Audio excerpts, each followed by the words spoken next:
உங்களுக்கான இன்றைய பிரபஞ்ச வார்த்தை. மனதை அடக்க நினைத்தால் அலையும், அதை அறிய நினைத்தால் அடங்கும். தவறு செய்வதும் மனம்தான். இனி தவறு செய்யக்கூடாது என்று தீர்மானிப்பதும் மனம்தான். இந்த உலகிலேயே மிக பெரிய சக்தி உன் எண்ணங்கள் தான்.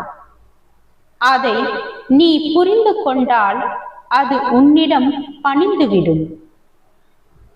எந்த ஒரு குறிப்பிட்ட எண்ணத்தை நாம் ஆழ் மனதில் விதைத்து தினமும் அதை பல முறை உணர்வு பூர்வமான சிந்தனை மூலம் வளர்க்கிறோமோ அது ஒரு நாள் செயலாக்கம் பெற்று நம் வாழ்க்கை அனுபவமாகும்.